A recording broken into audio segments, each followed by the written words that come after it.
October 20th, 2017, or as some of you may remember, the date when Jungle Inferno was released.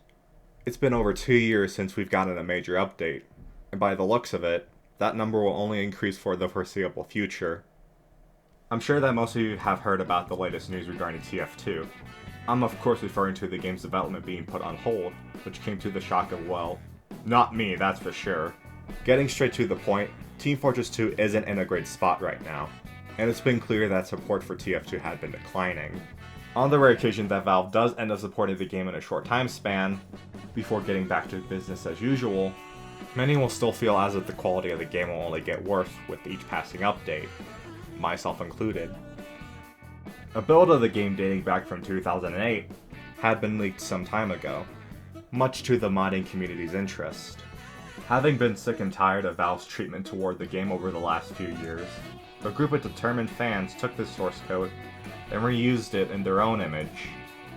Their objective was to not only remind the community of what made the game so special in the first place, but to also rejuvenate the Team Fortress formula in the form of a fan-made mod, utilizing new additions and by doing away with outdated design. This project culminated into what we know as Team Fortress 2 Classic.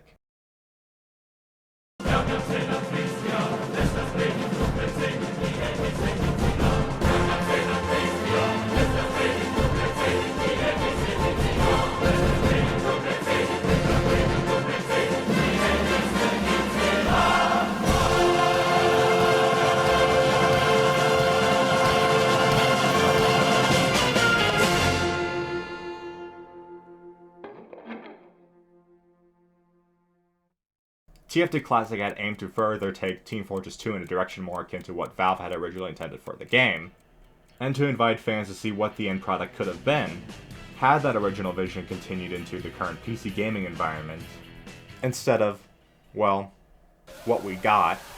And the mod got a decent amount of backing behind it as well from both its dev team and the community. One video had gained over 700,000 views, and several gaming journalists had also covered the mod as well. From the looks of it, it was clear that there was an audience for these sorts of mods. Now, you're probably thinking, hey, that sounds neat. And that's why I got shut down. Oh, I've really hit rock bottom. I don't know the full story, but in short, development slowed down, and as of yet, there is no way to download the latest build of the mod. There was a promise to deliver a public version of the mod in the second quarter of the year, yet as recording this, well, I think it speaks for itself. With Team Fortress 2 stagnating, and with Team Fortress 2 Classic not showing any life signs, isn't there still any hope for the Team Fortress community? Well, despite everything, there is a light at the end of the tunnel in all of this. What if I told you that there was a mod that not only intends to carry out the goals of TF2 Classic, but to also outdo that mod, and then some? Looks like we're gonna be in for a bumpy ride. Open Fortress was developed as a response to TF2 Classic's downtime with many of the original dev team behind the scenes. And as such, many features originating from that mod can be found here in some form, most notably, the addition of Deathmatch. In an almost poetic display of irony, Deathmatch takes heavily inspiration from Quake's formula for arena shooter action, much like how Team Fortress itself took notes from the original Quake mod. In other words, we've gone full circle. This is the first time that I played anything resembling an arena shooter in a long while, and I have to say, not having to worry about imbalances, team compositions, and general stupidity is a breath of fresh air to say the least. And already, the mode is complete enough to warrant my time. I can see myself slowly mastering this mode as I tinker with each of the weapons, memorize pickup locations, experiment with weapon combinations, and generally build up my skill as a player. The fact that all of this is painted over with that iconic TF2 art style is just icing on the cake. Despite being quite the departure from standard Team Fortress gameplay, I took no time to adjust to the fast pace of the mode, although individual results may vary. If you have even the slightest interest in arena shooters, this mode might actually be a great place to start, as there is still a clear balance between competitive and casual. For instance, movement is heavily simplified and easy to pick up, but at the end of the day, there will still be that defining difference between a good player and a great one. Of course, Open Fortress is a mod for Team Fortress 2, rather than its own game, so I did go out and try some of the other modes.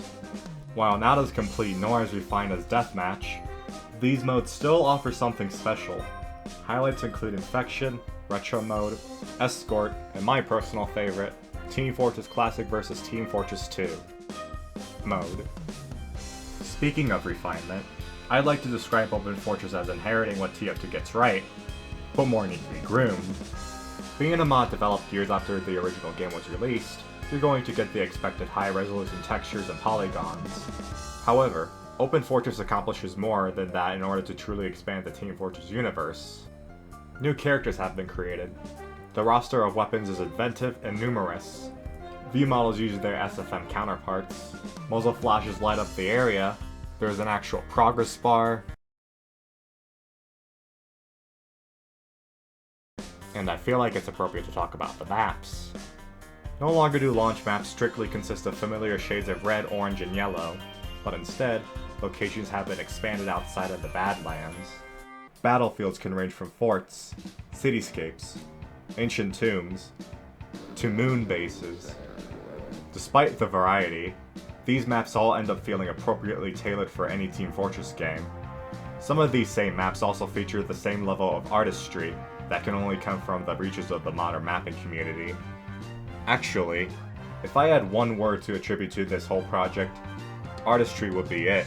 I will admit that Open Fortress isn't perfect, and there is still a lot of polishing to do.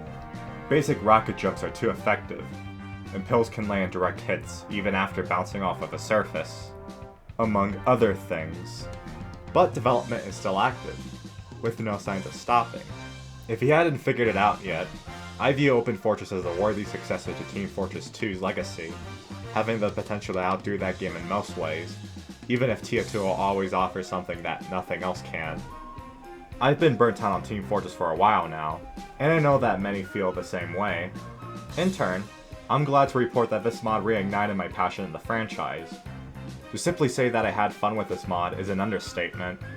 Some of you may have noticed that I've been on an Open Fortress kick lately, and to be honest, all of those videos came out of the desire to get this project out into the wild, as more exposure always helps. In the meantime, I wouldn't just focus on Open Fortress. Be sure to also keep an eye out for Team Fortress 2 Classic, as well as other mods, such as Team Fortress 2 Vintage. With mods like these, and with the right amount of attention, we can at least ensure that the legacy of Team Fortress will live on in this way, if Valve chooses to abandon their IP. I'll give it a 7 out of 10.